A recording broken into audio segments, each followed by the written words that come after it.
¿Qué tal? Buenas tardes. Espero que hoy sí me escuchen mejor, no como el otro día que intenté hacer un en vivo y tuve problemas con el micrófono. Hoy mi mayor preocupación es el internet, entonces si de repente me congelo, pues será que me acabé los datos de mi celular porque la red de aquí no jaló bien. Bueno, esperemos y crucemos los dedos porque esto funcione razonablemente bien. Quiero agradecer la infinita amabilidad del doctor Javier Norberto Lepro Chávez que hoy nos acompaña, que espero que no se congele por la red o que al menos el audio sí nos ayude. Em, la verdad es que yo a él lo conozco desde hace ya un buen rato, éramos compañeros desde la prepa.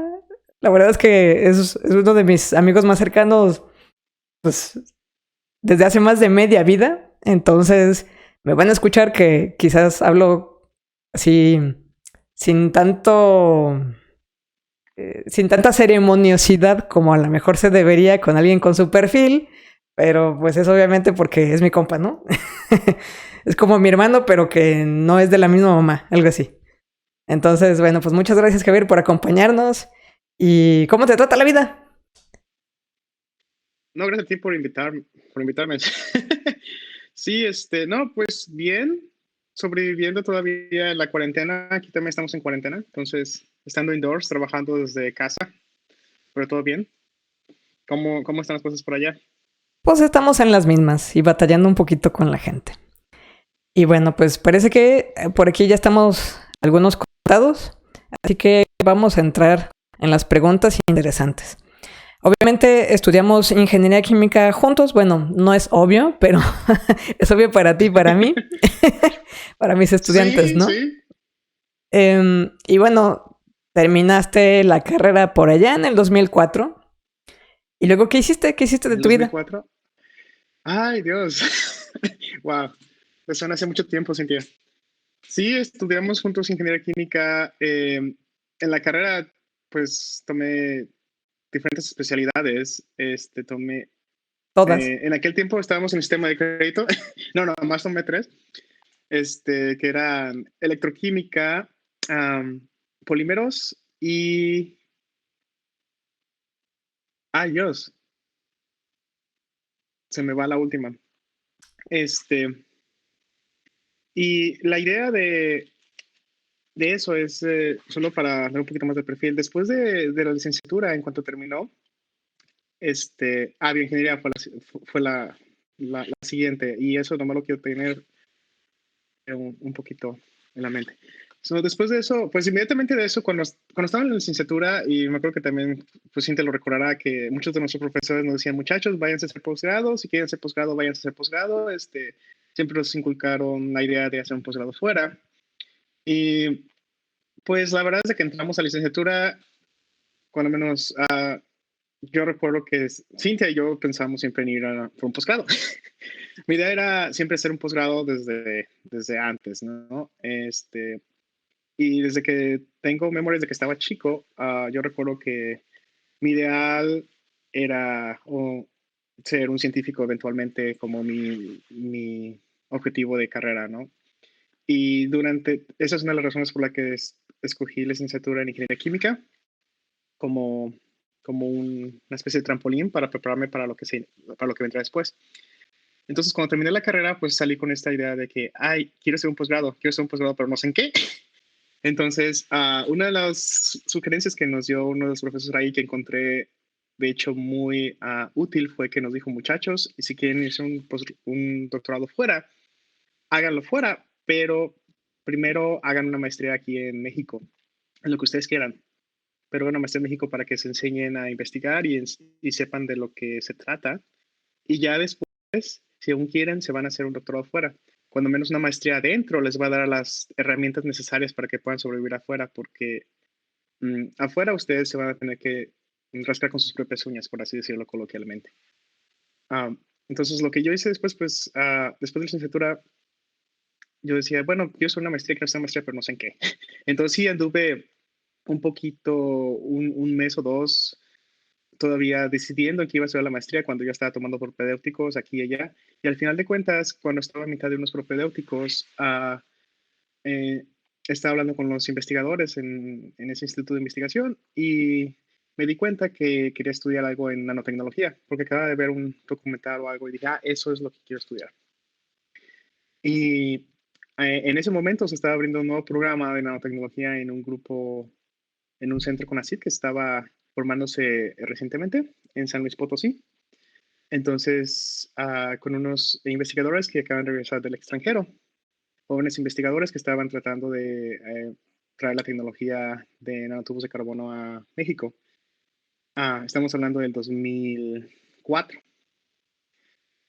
Entonces, pues dije, bueno, pues vamos para allá y vamos a intentarlo. Y mi maestría fue en nanotubos de carbono por deposición química de vapores, por un método de catálisis homogénea, donde básicamente los nanotubos crecen adentro del reactor y los tienes que extraer como polvo del reactor. Entonces tienes un polvito que son básicamente un polvito negro que son nanotubos. Y eh,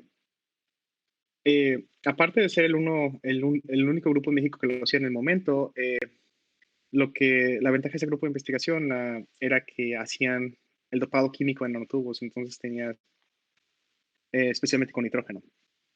Eh, entonces, básicamente, mi tema de investigación ahí fue, aparte de aprender cómo hacer la síntesis de nanotubos de carbono por deposición química de vapores, fue tratar de explorar las propiedades químicas de los nanotubos dopados con nitrógeno, porque la mayoría de las personas en ese grupo eran físicos, entonces no tenían una buena idea. Ajá. Estaba pensando un poco en inglés, perdón. Una buena idea o un buen, como pueden decir, gut feeling de cómo un átomo, un heteroátomo en una estructura de carbono podría cambiar las propiedades de los nanotubos. Si ustedes lo consideran así, es como una estructura de grafeno que son altamente hidrofóbicos. Entonces, pero agregando nomás el grupo de nitrógeno, entonces ya puedes empezar a hacer reacciones de sustitución. Ya puedes usar el grupo de nitrógeno para hacer reacciones químicas con ellos y no tienes que ir a condiciones altamente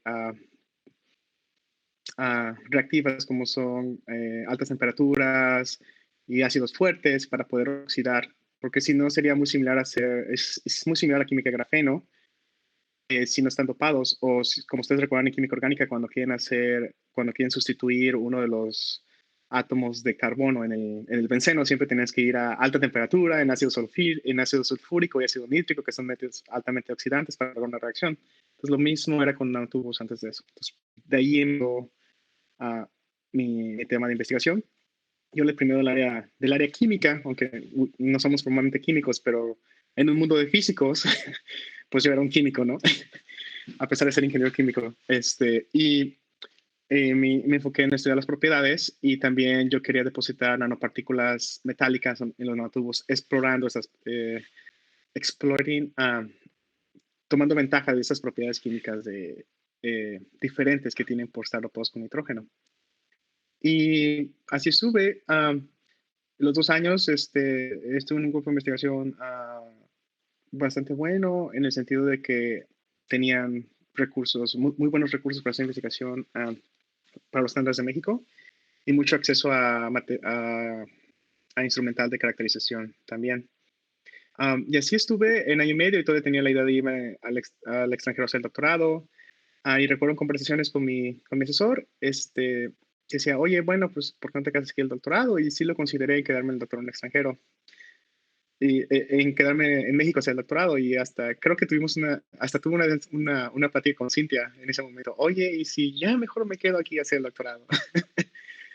Y me acuerdo que Cintia me dijo, bueno, acuérdate de lo que tú siempre has estado hablando. Dije, sí, es cierto. Um, y justo antes de terminar la maestría, eh, fui a un congreso nacional. Fue mi primer congreso al que iba yo como presentador en Guanajuato. Y ese congreso era internacional, venían personas de Estados Unidos. Para eso yo estaba familiarizado con la literatura de nanotubos porque esa era mi área de investigación en la maestría. Y durante mi presentación de un póster en ese congreso, conocí a uno de los doctores que eran líderes en el área de nanotubos, que hacían otra técnica que a mí me sorprendió mucho cuando yo estaba cuando yo estaba en maestría. Esa técnica, ellos crecían nanotubos en un arreglo que se llama como un bosquecito de nanotubos, y pueden imaginarse como una estructura de árboles, de plantas de bambú alineadas, sobre un sustrato, este,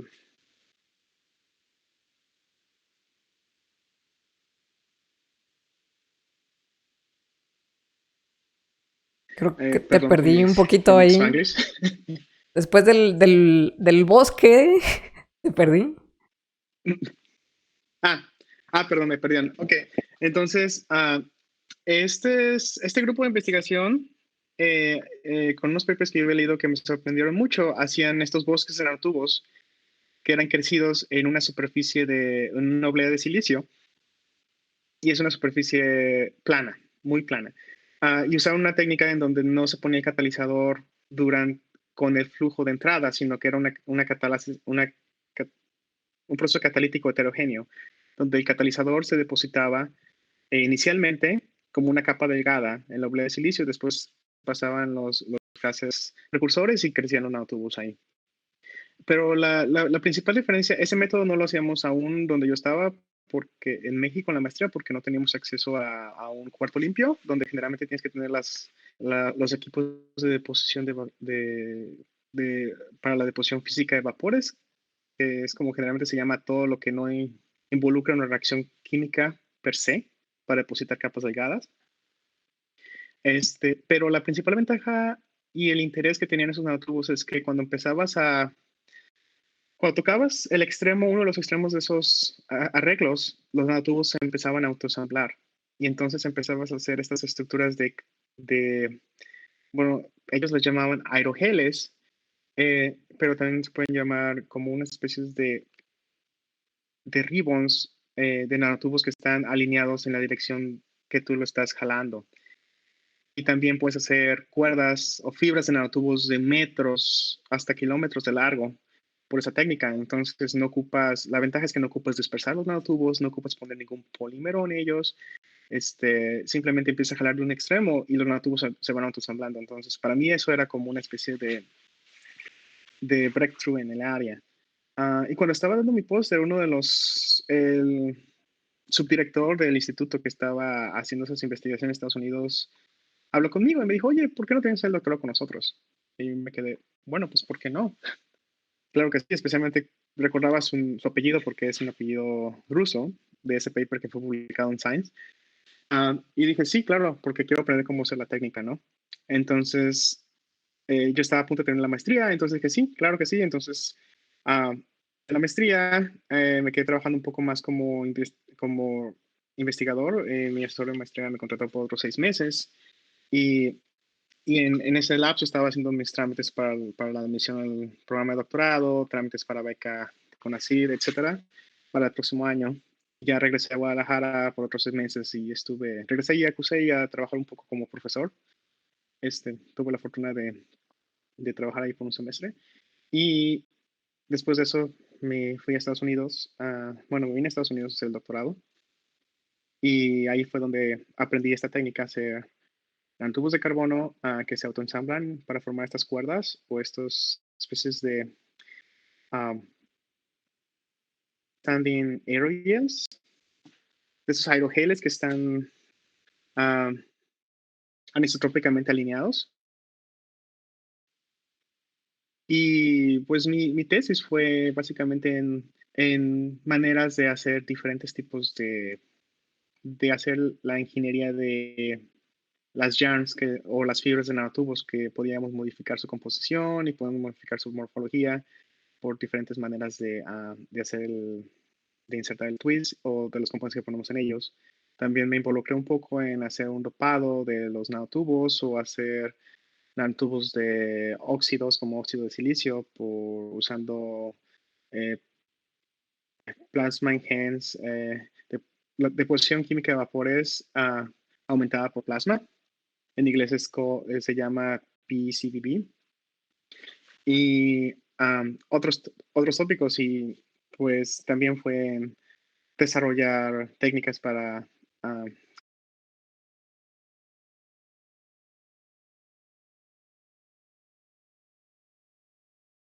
Creo que falló el contexto internet. de lo que hago. Ah. ¿Me falló el internet? ¿En dónde me falló? No, no, pero estabas hablando de que estuviste desarrollando otras técnicas para trabajar con los nanotubos de carbón. Ajá. Bueno, Eh, voy a recapitular un poco algunas de las cosas que dijiste, porque creo que ujú, pueden ser ilustrativas para los que están conectados. A veces, cuando estamos en la licenciatura, cuando vemos la gente que está en posgrado, como que tenemos la impresión de que pues, ellos ya saben qué están haciendo, ¿no? Se metieron al posgrado pues porque ya sabían. Eso quiere decir que en algún punto, mientras yo estoy en la licenciatura, yo ya debería saber a qué área quiero meterme de investigador, ¿no? O sea, que no nace uno sabiendo esas cosas. Y algo que tú mencionaste es que pues tú acabaste la carrera y así como que, pues sí, quieres ser investigador. Ajá. ¿De qué? No, pues... ¿Quién sabe, no? Tú tuviste un periodo en el que yo me acuerdo que te metiste a algunos propedéuticos, te fuiste al DF, y así estuviste investigando qué te gustaría investigar y esa no es una tarea fácil. Entonces, eso es una parte que a veces nosotros no tenemos en nuestro alcance de visión. Yo me acuerdo que tú fuiste asistente, bueno, no es la palabra correcta. Era una beca que te daban por ayudar a alguna persona de algún laboratorio, ¿no? Entonces tú estabas en electroquímica y te daban una pequeña beca. No recuerdo el nombre de ese programa. Y también, sí, también fuiste, tu servicio social fue también en electroquímica. Entonces, a lo mejor uno diría, bueno, pues es que si te le pegas a un laboratorio o a un investigador, lo lógico es que estés viendo si esa área te va a gustar y si te quedas ahí, ¿no? De hecho, yo me acuerdo haberte visto muy feliz en electroquímica siempre. sí, sí, de hecho, estuve trabajando en electroquímica para el servicio social y también para mi beca, y eso fue como, creo que fue en 2 años, 2 años y medio. Y fue una electroquímica que me gustaba mucho, y de hecho yo pensé, ay, a lo mejor hago un doctorado en eso, pero no estaba de todo seguro. Y la razón, me gustaba mucho trabajo en electroquímica, aún me gusta, y cuando estaba trabajando ahí, pues aprendí de las limitaciones que había en nuestra universidad para hacer investigación a nivel posgrado, pero también aprendí cómo se hacía investigación y cómo se hacía investigación con los recursos limitados que tenemos ahí. Y también, bueno, pues yo trabajaba en laboratorio tiempo completo, ¿no? Pues parte de mis tareas ahí era ayudar a los investigadores a hacer algunos experimentos, también estar seguro de que los requisitos para las prácticas estuvieran completos. Entonces, y me sirvió mucho para darme confianza en cómo trabajar en un laboratorio. Por ejemplo, me acuerdo que ya cuando estaba ahí era como que las primeras veces que yo era que generalmente estaba, bueno, la primera vez que yo iba a preparar una solución para una práctica y entonces yo tenía que hacer todos los cálculos y todo, entonces decía, bueno, pues supone que yo sé cómo hacer esto, ¿no? Porque esto es como química básica que aprendes desde el primer semestre, Y si, pero era, y si huele a almendras es que perdón, algo hice mal. exactamente, y lo dices, ay, pero y me acuerdo que la primera vez que tenía que hacer eso, que me dice, era el doctor que estaba a cargo, en ese entonces era Fernando Hernández. Yo trabajé con el laboratorio del doctor Norberto Casillas y acaba de llegar el doctor Maximiliano, Max Bárcena. Bárcena Max Bárcena de Alemania. Ujú. Y ellos estaban ahí trabajando en el laboratorio. Y de hecho, era un grupo me gustaba el grupo, era muy, muy bueno, el aspecto de que, pues sí, se veía camaradería y la gente trataba de hacer algo diferente, ¿no? Y me acuerdo que la primera vez cuando el doctor Fernando me dijo, oye, pues me ayudas a probar esta solución, le digo, sí, claro, para eso estoy. Y me dice, ay, pues necesito que sea, no me acuerdo la concentración, pero por el número 3 milimolar en TKCl o algo así. Y me acuerdo que la primera vez hice los cálculos una vez y los revisé como 3 veces porque quería estar seguro de que mis números estaban correctos y luego pesar y hacer la asociación por mí mismo. Pues fue interesante, ¿no? Ya después, eso ya me ayudó después mucho, en realidad, cuando después tuve que ir a prácticas profesionales y ya después en mi carrera como investigador, de que pues son habilidades que aquí en Estados Unidos se le llaman wet labs, son habilidades de química general que te van a servir en un futuro. Entonces a mí eso me sirvió mucho para agarrar confianza en que me podía manejar bien en un laboratorio químico, ¿no? Que es para, en una de las cosas que al menos cuando estamos estudiando, pues las prácticas de laboratorio se dejaban a un poco a un lado, ¿no? Sí teníamos prácticas de laboratorio, pero era más que nada de las clases. Y si querías tener más experiencia en laboratorio, era tomar clases que habían quitado de la currícula, como era, yo tomé análisis cualitativo y métodos ópticos de análisis, que eran opcionales, creo Sí. que las dos, si no Llevamos es que el juntas menos el cualitativo. la de métodos ópticos, la llevamos juntos, era opcional. Ok, esa no me considero opcional, no. Y creo que esos dos métodos, esas dos clases, la verdad, fueron muy útiles. En la de métodos cualitativos, más que nada para familiarizarte con los elementos y cómo hacer cosas en laboratorio, más para trabajo de laboratorio. Y la de métodos ópticos me ha servido mucho, más que nada para que aprendas, para aprender muchas de las cosas que aún se hacen en laboratorio, porque todavía se utilizan esos métodos ópticos para caracterización. Y así aprendes cosas como la ley de Lambert-Beer, etcétera. Y esas se siguen usando y se sorprenderían de muchas áreas en, actualmente aún por difracción de rayos X o por otras técnicas que no usan más de bien, que siguen usando esos conceptos de tonación de luz para cuantificar masas u otras cantidades. De hecho, hasta en astronomía se utiliza para detectar los exoplanetas. Uh, y sí, fue algo muy útil. Entonces, ¿tú sí le recomendarías a los estudiantes que se busquen, por lo menos ser achichincle de un investigador una temporada? Ahorita hay mucho, no sé si en nuestros tiempos había el programa Delfín. Me acuerdo que cuando yo estaba en la maestría sí llegué a ver estudiantes, pero cuando yo era estudiante no me acuerdo. Entonces, ¿El son programas en los fin? ¿Qué que es el fin? son veranos científicos en los que te dan un proyecto y te le tienes que pegar a un investigador y al final tienes que presentar. Y puedes cada Ok. año irte a un lugar diferente y pues Ujú. explorar un poquito de esto y de aquello. Tú sí Ujú. recomendarías entonces Sí, este tipo de experiencias. absolutamente. Y yo sé que cuando estamos, en primer lugar, porque te da una idea. Bueno, yo no tomé el programa de fin, pero creo que sí llegué a ver un póster de uno una vez.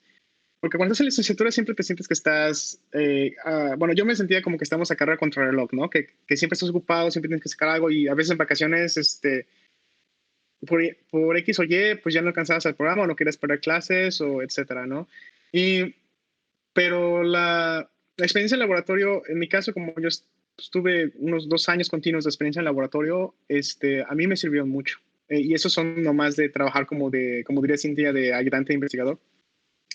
Y eso se ayuda mucho porque puedes tener de primera mano, puedes entender qué es lo que se hace y cómo se hace, ¿no? Y sí te ayuda a tener una mejor idea de cómo se hacen las cosas.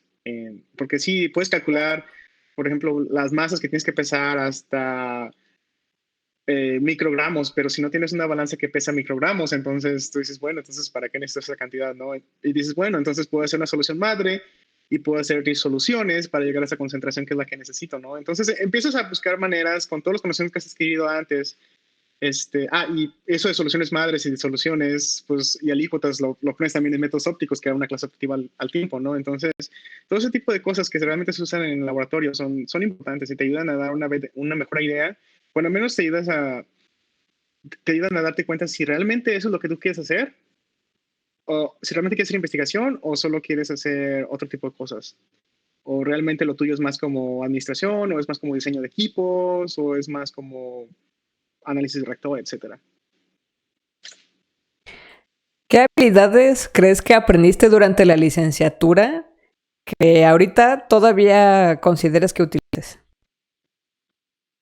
La más importante, yo diría que son dos de las más importantes. Un es la resolución de problemas y el pensamiento crítico. Obviamente, los conocimientos básicos que quieres en licenciatura han sido muy útiles. Básicamente es lo que, como comentábamos con Cintia, ¿no? O sea, a pesar de que tengo 2 grados después de la licenciatura, que es la maestría y el doctorado. Aún así, es como que en la licenciatura es como si fueras una especie de perro y te enseñan a ladrar de cierta forma, ¿no? Entonces, ya en licenciatura y en maestría y en doctorado, yo tendo a volver siempre a los conceptos básicos de cómo me enseñaron a pensar en licenciatura para tratar de aterrizar algunos conceptos y tratar de construir uh, con ellos, ¿no? Un nuevo conocimiento. Entonces, siempre me regreso a eso. O sea, las bases que te dan en ingeniería a manera de ver, son muy buenas. Eso es básico, ¿no? Lo otro es que te enseñan a cumplir con deadlines, porque siempre tienes los proyectos y también a trabajar en equipo. Porque siempre cuando estás trabajando ya después, ya sea en industria o ya sea en investigación, vas a tener deadlines y vas a tener que trabajar con gente. Y saber cómo, y aprender a confiar en tu equipo, saber cómo platicar con ellos y también saber cómo dividir aprender a cómo dividir las diferentes obligaciones para para cumplir con el fin del proyecto, que es al final de cuentas lo que importa, es importante. Entonces yo diría que esos son una de las principales habilidades que sería bueno que cultivaras durante la carrera, ¿no? Porque al final de cuentas, pues sí, en la carrera dices, no, pues yo soy solo, sí, pero después, y ya después que termines, ya en investigación, todo se hace en equipo. Ya eso de que los investigadores, uh, lobos solitarios que descubrieron la penicilina o el fulereno o cosas así, ya no, ya es muy difícil que exista, ¿no? Siempre es un trabajo de equipo y es un trabajo de varios años. ¿Crees que hayas tenido que olvidarte de algún paradigma, alguna cosa que te inculcaron mucho en la carrera y que ya que cambiaste de mundo dijiste, no, esto ya no me sirve? Bueno, la primera cosa que tuve que olvidar fue la tercera ley de la termodinámica, al menos como me la enseñaron en la carrera, que era que en el cero absoluto no hay movimiento, que todo se detiene. Y en la maestría me dijeron, órale, eso no es cierto, porque siempre hay movimiento en el universo, ¿no? Aunque sea en el cero absoluto, hay movimiento mínimo. Entonces, ese es el primer concepto básico que tuve que desaprender en la manera en que me enseñaron. Pero ya en términos más generales, yo diría que una de las cosas que debes de olvidar es que siempre necesitas tomar una clase o un profesor para aprender algo nuevo. Yo creo que ya en el posgrado, aunque llevas clases, no son generalmente clases, son más como repasos, si quieres verlo, o se ven cosas así a veces muy por encimita, no son muy didácticos o de la manera que son licenciatura, y se espera que tú aprendas por ti mismo. Entonces, básicamente, los libros tú los tienes que leer y tienes que mucho tiempo de tu parte para aprender por tu cuenta. Entonces, uno de los principales cosas que tuve que aprender es esperar tener un maestro o tener una clase para aprender algo nuevo. Y también otras cosas que desaprendes es que pues en la licenciatura, especialmente en ingeniería, tú estás acostumbrado a que, órale, pues te llegan con los problemas. Ok, estos son los problemas, resuélvanos, ¿no? Y ahí está su tarea o su examen o todo. Y pues ya después en una carrera de investigación te das cuenta que muchas veces tú tienes que definir tus problemas y tienes que buscar las soluciones hacia ellos. Y muchas veces las soluciones, pues como es investigación, obviamente no están escritas, ¿no? Y es bueno a veces hacer como puentes entre diferentes áreas, porque puedes tomar herramientas que tú aprendes en un área para otra área completamente nueva que no sabía que existían esas herramientas. Yo diría que esas son más que nada una de las cosas que recomendaría o que en mi experiencia he tenido que desaprender después de la carrera. ¿Qué tan importante será ser un estudiante de muy alto promedio como para tener realmente la oportunidad de entrar a un posgrado? ¿O qué otra cosa puede ser más importante que eso? Uh, un alto promedio es importante, pero no es necesario. Lo que se necesita más que nada es que tengas el compromiso de trabajar en un laboratorio, de resolver problemas y de trabajar largas horas, ¿no? O sea, lo que yo le comentaba a muchas personas que buscaban hacer posgrado es que si quieres hacer posgrado, eh, tienes que tener una razón para hacerlo. No, una buena razón no es que, ay, no tengo nada mejor que hacerlo, me voy a meter en la maestría. No, esa es la peor motivación que puedes tener. Si tu razón para estudiar posgrado es que quiero aprender más, me quiero dedicar a esa investigación, perfecto. O también en Estados Unidos, muchas veces el posgrado, a algunas personas se meten porque quieren, porque esperan que después de un posgrado van a ganar más, un mayor salario, ¿no? Y eso es válido, pero yo diría que tienes que tener una muy buena razón para hacerlo, y tienes que estar dispuesto a básicamente entregarte a él, ¿no? O sea, entregarte una vida de ciencia requiere mucho sacrificio y a veces no te da mucho cambio, ¿no? Más que la satisfacción de que estás ayudando para un bien mayor, ¿no? Que es al desarrollo de la sociedad, ¿no? Y pones tu pequeño granito de arena ahí, ¿no? Porque pues no puedes esperar que tú vas a poner por ejemplo, para poner un nombre en la luna, no vas a decir, yo puse un nombre en la luna. No, es un trabajo de, de cientos de científicos trabajando juntos y cada quien ayuda con una pequeña parte del proyecto, ¿no? Y al final de cuentas es un trabajo en equipo. Entonces también tú tienes que darte cuenta de eso, ¿no? Y también es esto de que uno cree que, ay, es que mi tema va a ser la cosa más significativa del mundo, que va a cambiar la vida de millones de personas. Y pues haces una cosita así, nimia, ¿no? De repente, en el esquema grande de las Sí, cosas. el esquema grande de las cosas sí, y a veces te sorprenderías porque muchas veces hay muchos temas interesantes. Muchas de las personas que saben más de ellos o que realmente están interesados son muy pocas, pero y a veces se limitan a tu asesor y a veces tu comité doctoral o tutorial, porque me ha tocado estar en algunas eh, defensas donde a veces uno de los miembros del comité medio leyó la tesis, pero no la entendió bien. Uh, pero al final de cuentas te da o sea, tú pones tu granito de arena, un cachito diferencial, como diría Cintia, para tratar de resolver el problema. Pero al final de cuentas lo que te enseña es cómo hacer un proyecto de investigación, ¿no? Y te enseña cómo lidiar con todo este tipo de cosas que pasan durante el proyecto, ¿no? Que puede ser desde relaciones interpersonales, que puede ser desde que, el reactivo no me llegó a tiempo, no, que se nos acabó cierto gas, no, que se descompuso el equipo de depósito, etcétera, etcétera, etcétera, ¿no? Y entonces al final de cuentas tienes que, porque al final de cuentas, el proyecto de investigación, pues tú lo tienes que llevar a cabo.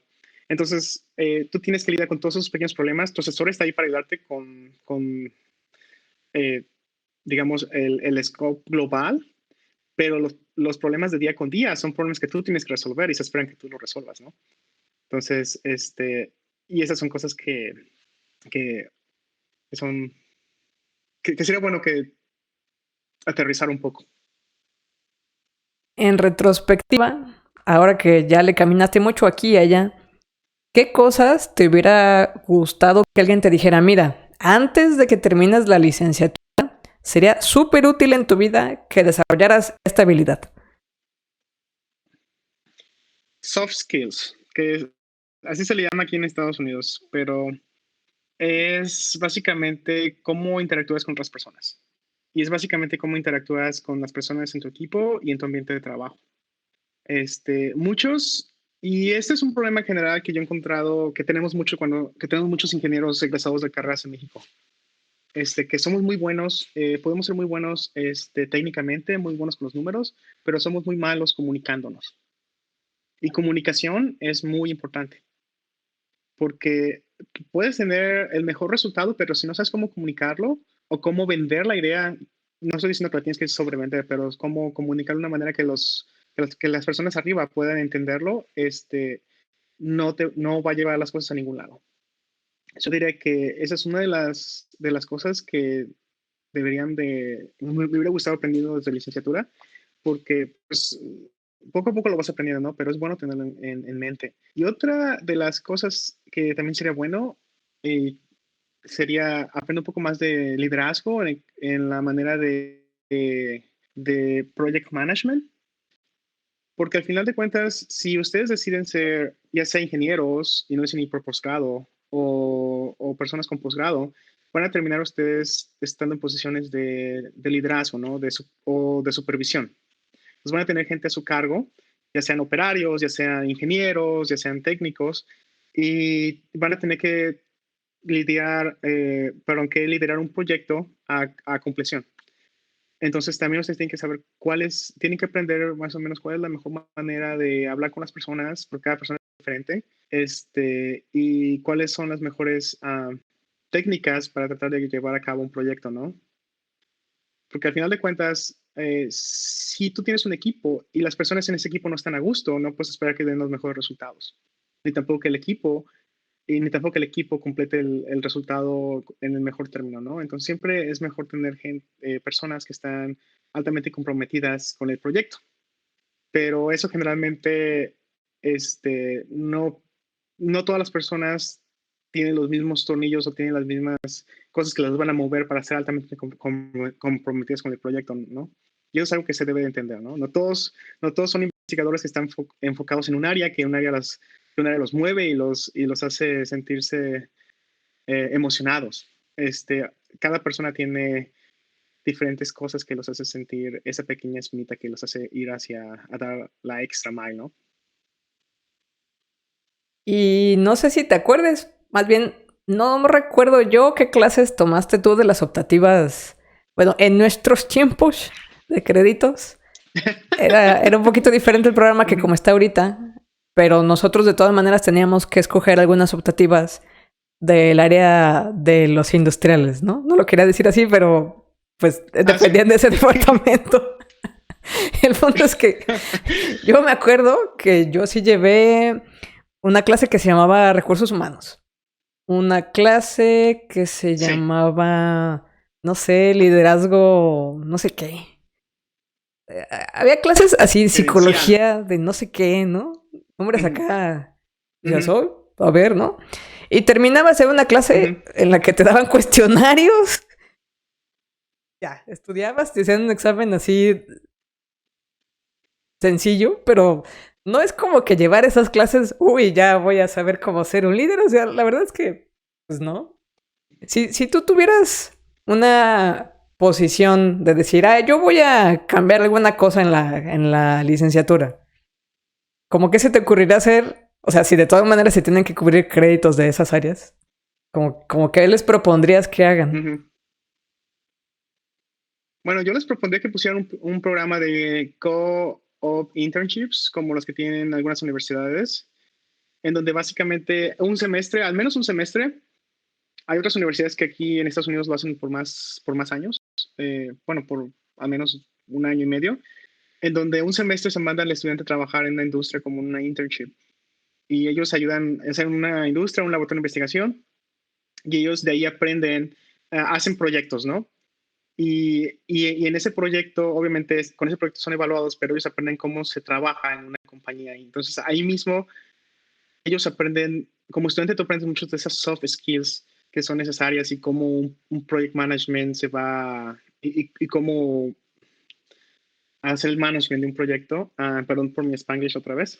Eso sería una de las cosas que yo he encontrado muy útiles, porque al menos donde estoy ahorita, tenemos estudiantes que han venido de ese tipo de programas y especialmente ellos son los que mm, hacen muy buen fit en la cultura organizacional porque ya tienen experiencia de cómo hacer de cómo las organizaciones trabajan, ¿no? Esas serían unas cosas que yo recomendaría que pusieran, este, tal vez un semestre extra al final de la carrera, en lugar de prácticas profesionales, pero que sea ya, que sea más, un programa que sea un poco más estructurado que prácticas profesionales, ¿no? Que en ese tipo de internships se te paga, ¿no? Y también lo mismo que en la compañía se te pague, porque tú estás haciendo trabajo que se te considere como un empleado más. Obviamente eres un estudiante, pero que se te considere como si fueras otro empleado, que obviamente no se espera que sepa todo lo que un empleado sepa, ¿no? Y en ese tipo de cosas, en este tipo de programas, a ti te hacen un match con un mentor y ese mentor es el que te trae, o sea, el que te da tu proyecto, con el que tú platicas día con día y que te va ayudando a resolver los problemas y al que tú reportas, le haces una presentación. Yo con uno de mis estudiantes la vez pasada hacíamos una junta semanal, y él presentaba sus resultados y ya discutíamos de las operaciones que hacía, de las síntesis que hacía. Y también tienes experiencia en cómo usar ah, los equipos de los que tú sabes cómo usar en práctica, hands-on. Ok. ¿Estás ahí? Pero es que se fue el video y no sabes si estás todavía o no. No, es Otra de las cosas ya que sabes, el internet. sí, sí, solo quería, sí, no estaba seguro si todavía estábamos en línea o no.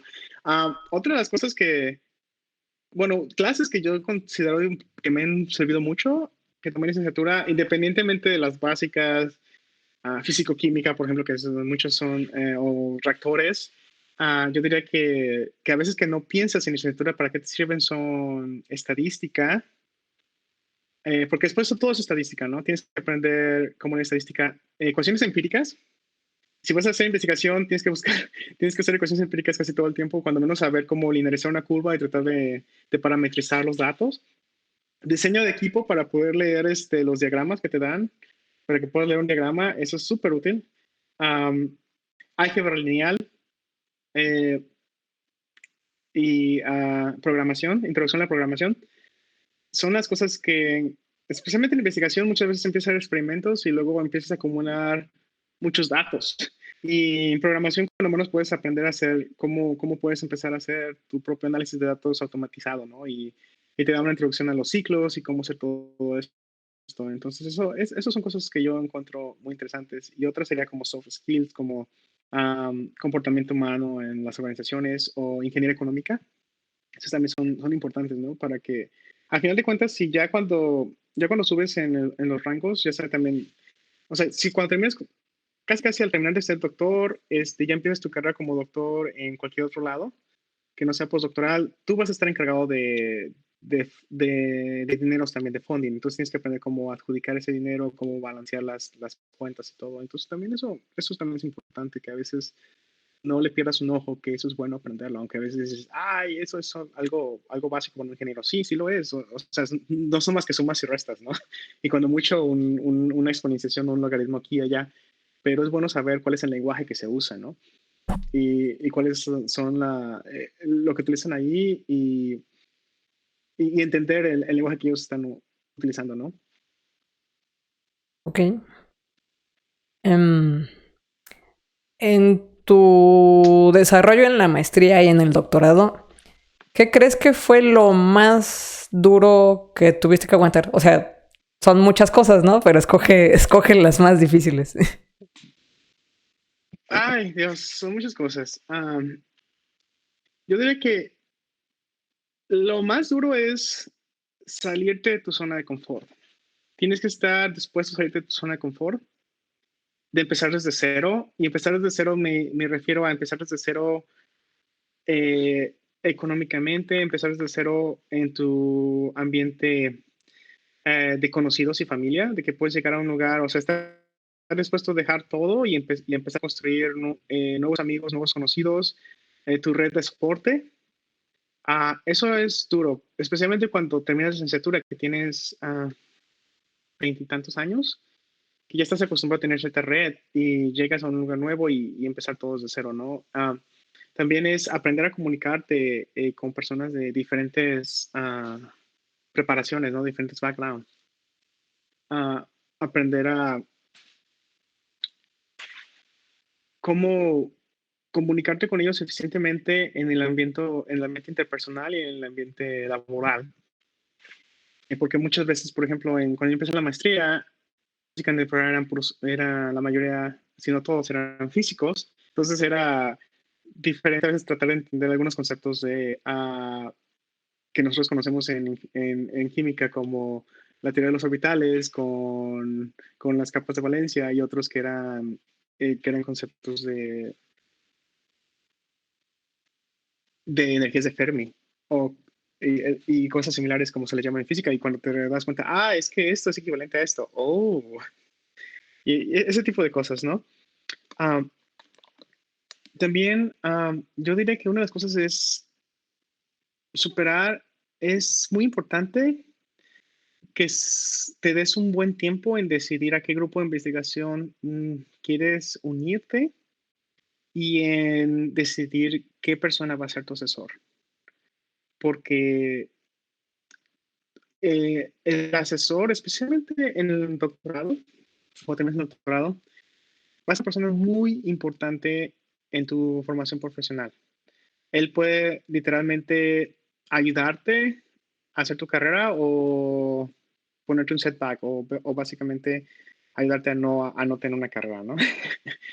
Este, mm, te puede abrir muchas puertas o no, pero lo más importante es encontrar a alguien con una persona con la que tengas, con la que puedas trabajar. Porque cada asesor tiene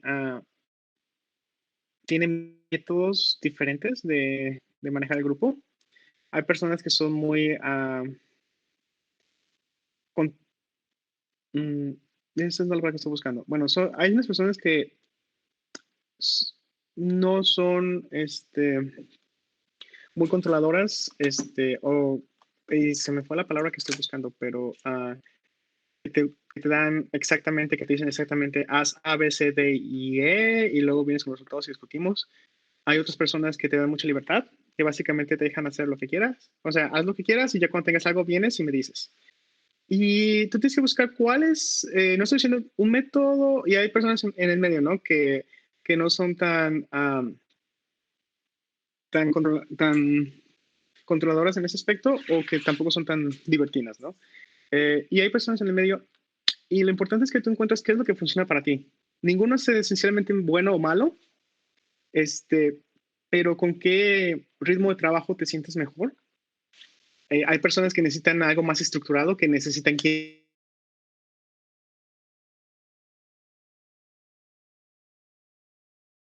necesito hacer y dame las guías generales y yo veo, ¿no? O hay otros que también pues, quieren libertad de trabajar en el laboratorio y ver qué puede salir que sea interesante, ¿no? Ahí sí es la manera de ver qué es lo que mejor eh, funciona para ti. Y también otra cosa es que eventualmente te convertirás en tu asesor. Así que también fíjate en qué persona te gustaría convertirte, ¿no? Porque con él vas a pasar la mayor parte de 5 años de tu vida al menos. Entonces es importante que sepas escoger bien. Y si escoges mal inicialmente, está bien cambiarse, no hay problema, no hay problema. Y otra de las cosas que me costó mucho trabajo aprender es aprender a decir no. En la cultura mexicana decir no se ve como algo muy mal y es difícil y se siente como algo que es insultante, pero en otras culturas, especialmente en el ámbito científico, decir no es algo muy natural y no conlleva algún sentimiento o connotaciones negativas otras de decir no, eso no es válido, sino esto otro, ¿no? Y aprender a no tomar las cosas personales, porque como buenos ingenieros, pues, ustedes están entrenados en que pues, si algo funciona, y si no funciona, no funciona. Este, esas son las cosas que diría que son buenas pensar, ¿no? En lo que te puedes enfrentar. Y también tengan en cuenta que una vez que están fuera y se tienen que rascar con sus propias uñas, ustedes tienen que hacer muchas cosas que antes daban por sentado, ¿no? Y pues sí, o sea, no es fácil, pero se puede hacer, ¿no? Nomás no pierdan la esperanza. Sí, eso de los temas personales es todo un rollo, ¿eh? Yo creo que aquí en México hay programas donde, pues inclusive la forma en que se da la retroalimentación a veces es limitada. O sea, realmente no te llegan a decir, mira, es que esto no lo deberías de hacer. O sea, yo llegué a tener evaluaciones en el doctorado con mi asesora directa y eventualmente me di cuenta que hubo cosas que no me corrigió. Y es como que, ay, pues es que mi asesora directa era demasiado amable. Pero en cambio, en las evaluaciones con otros doctores del programa, o sea, ni siquiera te escuchaban lo que tenías que aportar y ya te habían dicho que no, no, no, todo eso está mal, no, no, no. Entonces, en el ámbito de investigación, de repente es bien complicado lidiar con gente, entre la gente que no te escucha y que tiene el ego así inflado. Y tú mismo, cuando llegas a una retroalimentación con alguien que de veras sí te está analizando, cuando te dice, todo esto está mal, esto es para que lo tires a la basura, pues que no te sientas así como que, ay, ya no sirvo para nada. O sea, bueno, sí, a lo mejor de veras está para tirarlo a la basura, ¿no? ¿Dónde Ni está el modo. hecho? Pero pues ya sabes que eso lo puedes mejorar. O sea, no es algo de ti. Es algo que trabajaste, es producto de tu trabajo, de acuerdo, pero lo puedes mejorar. Y ese es el punto, ¿no? Eso es bien complicado. Sí. Me está avisando el OBS que nuestra conexión está fallando. Entonces, por eso hice una pequeña pausa, pero parece que ya reconectó. Ok. Ah, bueno, qué bueno. Bueno, obviamente ya me sé tu currículum así más o menos, pero aún así te voy a preguntar, ¿cuál es la revista más famosa en la que has sido coautor de algún artículo? Pues la más famosa ha sido Science. Publicamos un artículo cuando estaba estudiando el doctorado. Ya hace un tiempo. Y fue una experiencia mm, muy interesante, pero también te das cuenta de lo que se necesita para poder llegar a ese tipo de publicaciones, ¿no? En ese aspecto, mi asesor en el doctorado, pues él sí era muy bueno administrando recursos y tenía mucha gente siempre en el grupo. Y generalmente él no tenía muchos estudiantes de posgrado, pero tenía muchos postdocs. No estoy muy seguro cómo esté ahora el ambiente en México, pero al menos en Estados Unidos, generalmente cómo funciona es que el asesor obtiene recursos directos, ya sea privados o de agencias de funding, y con esos recursos él paga todo el material que se necesita para hacer investigación y él paga a sus estudiantes directamente. O sea, no hay una especie de CONACYT que pague a sus estudiantes indirectamente. Sí hay un programa, hay unos que otros programas de becas así, pero en general lo que se usa aquí es que tu asesor generalmente, a menos de que tengas tu propia beca, si él se encarga de ti, él consigue funding y él te paga tu salario de ahí. Y también y también mi asesor contrataba, y se contratan postdocs, que son personas que han terminado el doctorado y buscan tener un mayor entrenamiento después del doctorado en investigación. Entonces se le llaman postdocs o postdoctorantes. Y generalmente ellos son los encargados como de correr el laboratorio, porque son como investigadores profesionales.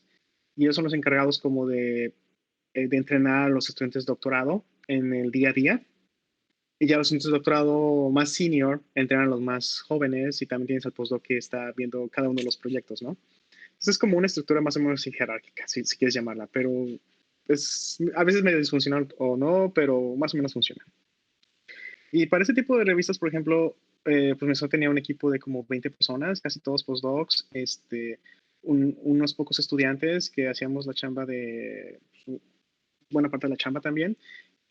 Yo el que hacía mucho de la caracterización, microscopía, depósito de capas delgadas, síntesis, uno que otro experimentos.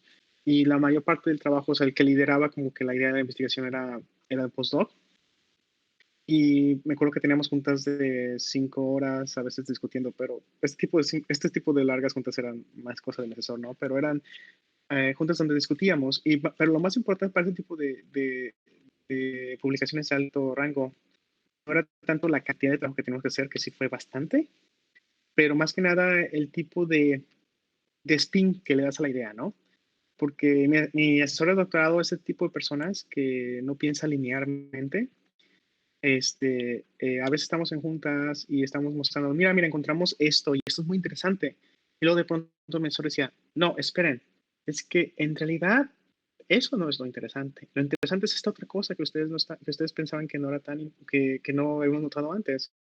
Para decir que no, que para nosotros no era interesante, pero si empiezan a notar esto implica que este otro número es negativo, bla, bla, bla, bla, o que eso tiene un alto rango de energía que no habíamos considerado antes, y esto puede ser un no breakthrough en el área. Entonces, muchas veces el paper, a veces empezábamos con una idea y cuando seguíamos discutiendo terminábamos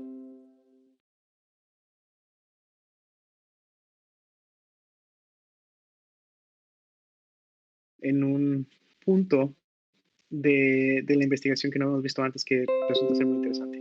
Y también ayudó, y obviamente también ayudó para esa aplicación que mi asesor era editor de la revista. Entonces, él sabe qué tipo de publicaciones y qué tipo de cosas les interesa a los editores y qué no. ¿Y como Y cuánto bueno, el proceso tiempo? llevó como, llevó, Ujú. llevó como, yo diría que llevó casi como año y medio, al menos un año llevó en poner punto la investigación de paper, como un año en escribir, como unos, al menos 4 meses en escritura, pero llevó como un año y medio de juntas y de experimentos hacerlo. Y eso que tenemos recursos, si quieres llamarlo, abro comillas, ilimitados, cierro comillas, porque tenemos acceso a un cuarto limpio, tenemos acceso a una variedad de equipo de caracterización y de depósito, y tenemos acceso a equipos, a reactores para hacer diferentes síntesis, ah, y, a, y a muchas personas en el laboratorio que hacían experimentos, o sea, que salíamos de una junta un día, al día siguiente ya tenían resultados que se habían pasado toda la noche en un experimento, o horas y horas, ¿no?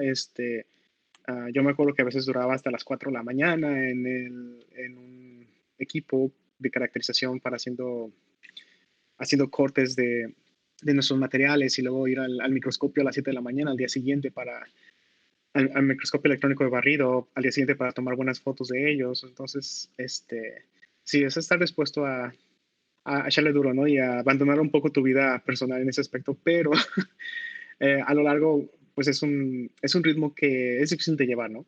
Entonces, también tienes que buscar un balance. Ok, bueno, pues qué fuerte. Em, por supuesto que como te conozco desde hace muchos años. No, antes de la licenciatura. Sí, sí, desde que estábamos, desde la primera semana que entramos a prepa, nos hicimos amigos. Entonces, Exactamente, desde la primera semana, sí. de lo que puedo decir de ti, obviamente eres una persona muy inteligente, eres una persona muy responsable, muy diligente. O sea, lo que se te encargue a ti va a estar bien hecho y aparte todo bonito, porque yo me acuerdo de tus trabajos de prepa, así todos los parrafitos acomodados con dibujitos. Siempre tu trabajo ha sido impecable, aunque yo hasta me quejaba de que era demasiado impecable, ¿no? ¿Qué recomendarías a los estudiantes para que qué, qué hábitos o qué defectos inclusive consideras que son importantes tener en la vida? Ok. Te cortaste un poco, pero creo que entendí toda tu pregunta. Bueno, yo pienso que mm, las actitudes de vida importantes son, primero tienes que estar dispuesto a leer, ¿no? O sea, porque investigación es mucho acerca de leer, pero leer artículos de investigación, ¿no? Eso es importante, estar dispuesto a enfocarte a desarrollar una idea y trabajar duro, a ser diligente y a hacer lo más preciso posible, ¿no? Ah, tienes que, o sea, recordar que siempre tienes que ser lo más honesto posible, nunca tratar de cambiar, de modificar los datos para que soporten tu teoría, ¿no? Siempre mostrar los datos tal y como son y discutir de ahí, ¿no? Eso es muy importante, es que tienes que ser muy honesto en el manejo de los datos, porque si finalmente quieres ser un científico, tu honestidad y reputación científica es lo único que tienes. Una vez que lo pierdes, ya no tienes, tu carrera está acabada, ¿no? Como debería de ser, ¿no? Porque ciencia es algo que se busca mucha honestidad, ¿no? Tienes que estar dispuesto a terminar las cosas lo mejor posible con la cantidad de tiempo que tienes disponible. Ah, eh, y ser lo más diligentemente posible, ¿no? Ah, yo diría que tienes que ser constante, ah, y estar dispuesto a siempre llevar un ritmo más o menos constante de todo lo que estás dispuesto a hacer. Ah, durante, mm, mi tiempo en este ambiente, sí es importante ver la lectura porque las carreras tienen que ver mucho en textos especializadas y artículos de divulgación y investigación. Eso es súper importante. El otro aspecto es que estén dispuestos a, pues, que sean diligentes, ¿no? En trabajar siempre en terminar las cosas y en hacer lo que puedan, ¿no? Algo que es súper importante es que siempre ser muy honestos en los datos que obtienen, en cómo hacen las cosas, ser muy cuidadosos en cómo hacen las cosas porque al final de cuentas si no mantienen empiezan bien con, ¿cómo le llaman aquí? Cosas ordenadas y limpias en un experimento, no esperen que sus resultados van a ser posibles, ¿no? Aquí se llama housekeeping, un buen housekeeping. Pero algo que sí es muy importante en la método científico es ser muy honestos con sus resultados, no tratar de modificar sus resultados o de maquillar las cifras para que se parezcan más a lo que ustedes propusieron. O sea, al final de cuentas, lo único que tienen que hacer es su reputación. Y si ustedes no son honestos en lo que reportan, entonces, pues básicamente no pueden ser los científicos, ¿no? Su carrera estaría acabada. Entonces, eso sí es muy importante, ¿no? Y eso, he visto que algunas personas podrían hacerlo, ¿no? Y tienen que ser muy cuidadosos, nunca lo hagan. Otro tipo es que deben de tratar durante el posgrado generalmente se aprenden a manejar su tiempo, ¿no? A pesar de que no tengan horarios establecidos, ustedes tienen que hacer sus propios horarios, ¿no? Y no me refiero a que, es más que, bueno, qué horas pienso en este experimento, a qué hora planeo hacer estas otras presentaciones, cuáles son las otras juntas, sino que también tienen que tener sus horarios. Bueno, a qué hora decido que a esta hora termino mis experimentos del día y decido que me voy a desconectar y tengo que tratar de crecer más personalmente, ¿no? Porque también es bueno también tener al menos un día para ustedes, ¿no? A la semana, ¿no? De que ustedes se relajen. Porque siempre cuando estén continuamente en el ambiente de trabajo, a veces no es bueno para promover el crecimiento de nuevas ideas, ¿no? Y siempre es bueno pasar un tiempo con amigos, familiares o las personas que ustedes deseen, para relajarse y tratar de comunicar ideas y conocer otros puntos de vista. Una de las mejores cosas es siempre tratar de tener una mente abierta a discutir, a cambiar puntos de vista y a escuchar a otras personas, no las razones, ¿no? No digo que ustedes tienen que estar de acuerdo con todo lo que dicen, sino simplemente escuchar cuáles son las razones por las que estas personas tienen sus puntos de vista y se sorprenderían, ¿no? De todo lo que pueden aprender. Yo, por ejemplo, he conocido gente que tiene, uno de mis amigos aquí en Estados Unidos tiene un doctorado en advertising. Y aunque él dice que pues, él no tiene nada de álgebra, se sorprendería todas las cosas que puedes aprender al discutir lo diferente, porque tenemos puntos de vista totalmente diferentes, ¿no? También tengo amigos con doctorados en economía y en políticas públicas que discutimos y siempre hay un choque porque ellos son de los que nosotros llamamos, aquí se llaman soft sciences y hard sciences se llaman todas las ingenierías, matemáticas y ciencias duras. Y siempre hay un choque, ¿no? Entre las maneras de vemos las cosas y las comportamos, ¿no? Pero es bastante interesante tener conversaciones con ellos y llegas a aprender que enriqueces más como persona, ¿no? Muy bien, de acuerdo. Pues te agradezco mucho. Por aquí había una pregunta de que si deberían estudiar un posgrado o entrar a la industria, pero no sé si todavía quieres contestar así en estas condiciones. No, sí, si ustedes me pueden escuchar, no hay problema. Entonces la pregunta es, si deberían estudiar un posgrado antes de entrar a la industria, o ¿cómo es la pregunta? Literal lo que escribieron es, ¿debería estudiar un posgrado o entrar de lleno a la industria? Yo personalmente creo que las cosas no están peleadas. Yo también estoy de acuerdo contigo. Lo que yo hice es que, para estar seguro que quieres hacer un posgrado, al final de mi carrera yo hice prácticas profesionales como 6 meses. Estaba yendo a una industria allá por el Salto, Jalisco. Entonces, en el último semestre yo nomás tomé pocas clases, nomás tomé como 3.